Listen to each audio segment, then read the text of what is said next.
মানব পাচার চক্রে পড়ে এখন নিঃস্ব চাঁদপুরের ২৫ বছর বয়সী ইলেকট্রিশিয়ান আকবর সম্রাট। ২ সন্তান আর স্ত্রীকে নিয়ে সচ্ছল জীবনের আশায় ভিটেমাটি বিক্রি করে ১৫ লাখ টাকা তুলে দিয়েছিলেন প্রতিবেশী শরীফ ও তার সহযোগী নাজিরের হাতে। লক্ষ্য ছিল গ্রিস, কিন্তু গন্তব্য হয় লিবিয়ার টর্চার সেলে। দেশে ফিরতে পারলেও ঋণের বোঝায় দিশেহারা এই যুবক।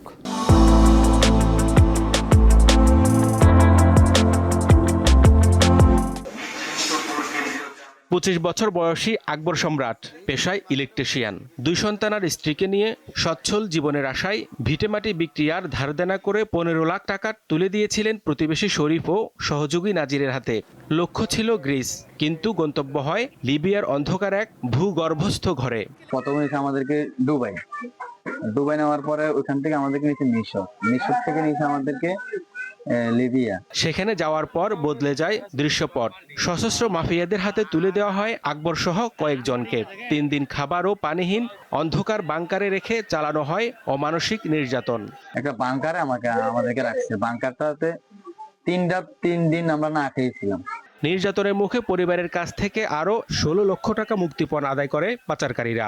সেই টাকা জমা হয় বাংলাদেশের বিভিন্ন ব্যাংক অ্যাকাউন্টে।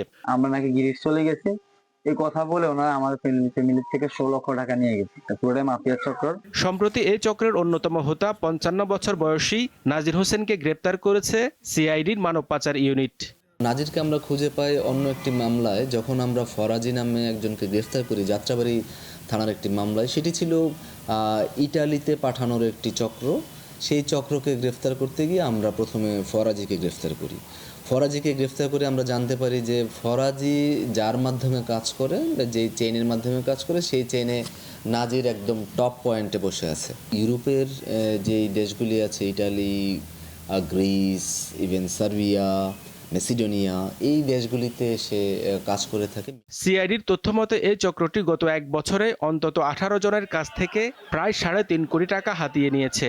লিবিয়ায় মুক্তিপণ আদায়ের পর অনেককে আবার ঝুঁকিপূর্ণ নৌকায় ভূমধ্যসাগর পাড়ি দিয়ে ইতালিতে পাঠানোর চেষ্টা করা হয়, যেখানে সলিল সমাধি ঘটে অনেকের। ইউরোপীয় সীমান্ত সংস্থা ফ্রন্টেক্সের তথ্য বলছে ২০২৫ সালের অক্টোবর পর্যন্ত ১৮,০৩৪ জন বাংলাদেশি অবৈধ পথে ইউরোপে প্রবেশ করেছেন, যা গত ২ বছরের তুলনায় অনেক বেশি।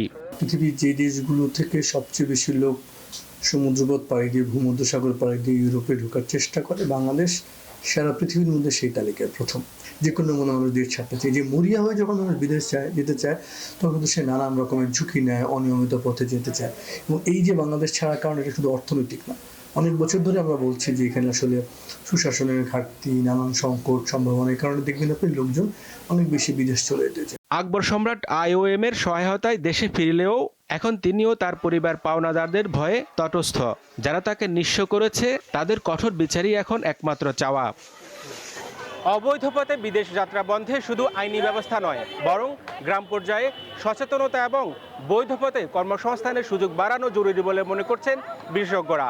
অন্যথায় আকবরদের মতো অসংখ্য জীবন অকালে ঝরে যাবে ভূমধ্যসাগরের নীল জলে কিংবা লিবিয়ার কোনো অন্ধকার প্রকোষ্ঠে। হেদায়েতুল্লাহ সীমান্ত, দীপ্ত সংবাদ, ঢাকা।